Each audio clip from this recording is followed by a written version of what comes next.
Instagram subscription കേരളത്തിൽ ഒരു വലിയ ചർച്ചാ വിഷയമാണ്. എക്സ്ക്ലൂസീവ് കണ്ടന്റുകൾ ഫോളോവേഴ്സുമായി പങ്കിടാനുള്ള ഓപ്ഷൻ എന്ന രീതിയിലാണ് ഇൻസ്റ്റഗ്രാം ഈ സംവിധാനം കൊണ്ടുവന്നതെങ്കിലും ചില സെലിബ്രിറ്റികളും കണ്ടന്റ് ക്രിയേറ്റേഴ്സും അത് മോശമായ രീതിയിൽ ഉപയോഗിച്ചു തുടങ്ങിയതോടെ സബ്സ്ക്രിപ്ഷൻ എന്നതിന് വേറൊരു അർത്ഥവും മാനവും വന്നു. ഇപ്പോഴിതാ രേണു സുധിക്കും അന്ന രാജനും ഹാൻസികയ്ക്കും അഹാന കൃഷ്ണയ്ക്കുമെല്ലാം പിന്നാലെ നടി മഞ്ജു പത്രോസും സബ്സ്ക്രിപ്ഷൻ ആരംഭിക്കുന്നു. താരം തന്നെയാണ് ഇക്കാര്യം ഇൻസ്റ്റഗ്രാം ലൈവിലൂടെ വെളിപ്പെടുത്തിയത്. അലിയൻസിന്റെ സെറ്റിലാണ് താൻ. ഷൂട്ട് നടന്നുകൊണ്ടിരിക്കുകയാണ്. ഇപ്പോൾ ലൈവ് വന്ന കാര്യം അങ്ങ് പറഞ്ഞേക്കാം. സത്യത്തിൽ ഇത് പറയാൻ തന്നെ തനിക്ക് ചമ്മലാണ്. കാരണം താൻ പറയാൻ പോകുന്ന സംഗതിയെ ആളുകൾ ഭയങ്കരമായി ദുരുപയോഗം ചെയ്ത് അതിപ്പോൾ പുറത്ത് പറയാൻ പറ്റാത്തൊരു സാധനമായി മാറിയിട്ടുണ്ട്. എന്നിരുന്നാലും താൻ പറയുകയാണ്, തനിക്കിപ്പോൾ ഇൻസ്റ്റഗ്രാമിൽ സബ്സ്ക്രിപ്ഷൻ ഓപ്ഷൻ വന്നിട്ടുണ്ട്.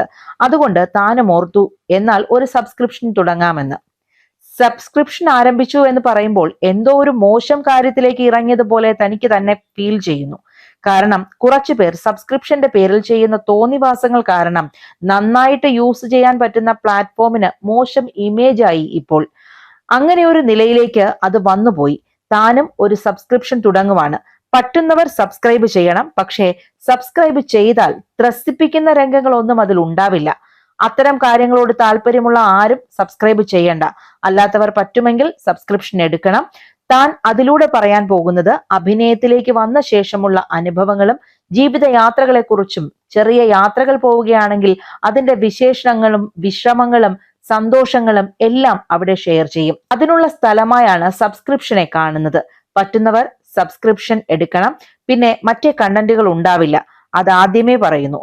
2 പേർ എടുത്തു കഴിഞ്ഞു. 5 പേർ മാത്രമേ ഉള്ളൂവെങ്കിലും അവർക്കുള്ള കണ്ടന്റ് താൻ കൊടുക്കും. കാശിന്റെ കാര്യം പറയുന്നില്ല, ഉള്ളതുപോലെ തന്നാൽ മതി. ആണുങ്ങൾ മാത്രം പോരാ, പെണ്ണുങ്ങളും തന്റെ സബ്സ്ക്രിപ്ഷൻ എടുക്കണം. ഫ്രീ പരിപാടികളൊന്നുമില്ല. ജൂൺ 1 മുതൽ വീഡിയോ ചെയ്തു തുടങ്ങും എന്നാണ് മഞ്ജു പത്രോസ് പറഞ്ഞത്. 390 രൂപയാണ് മഞ്ജുവിന്റെ സബ്സ്ക്രിപ്ഷൻ ഫീസ്. 4 പേർ ഇതിനോടകം താരത്തിന്റെ സബ്സ്ക്രിപ്ഷൻ എടുത്തു കഴിഞ്ഞു.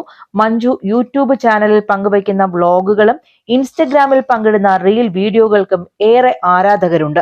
അതിനാൽ തന്നെ സബ്സ്ക്രിപ്ഷൻ വഴി കണ്ടന്റ് പ്രേക്ഷകരിലേക്ക് എത്തിച്ചാൽ ക്ലിക്കാകും. നല്ല വരുമാനവും താരത്തിന് സമ്പാദിക്കാനാകും. എല്ലാവരും മഞ്ജു അമ്മയുടെ സബ്സ്ക്രിപ്ഷൻ എടുക്കണം. തീർച്ചയായും ഇൻട്രസ്റ്റിംഗ് കണ്ടന്റുകളായിരിക്കും. താനും എടുക്കുന്നുണ്ട് എന്നാണ് അലിയൻസിൽ മഞ്ജുവിന്റെ മകളായി അഭിനയിക്കുന്ന മുത്തു പറഞ്ഞത്. സബ്സ്ക്രിപ്ഷൻ ആരംഭിച്ച് അതുവഴി ശരീര പ്രദർശനം നടത്തുന്ന സോ കോൾഡ് സെലിബ്രിറ്റികൾക്കെതിരെ പ്രതികരിച്ചവരിൽ ഒരാൾ മഞ്ജു പത്രോസ് ആയിരുന്നു. അതിനാൽ തന്നെ നടിയുടെ വാക്കുകളെ ഫോളോവേഴ്സിനും വിശ്വാസമാണ്.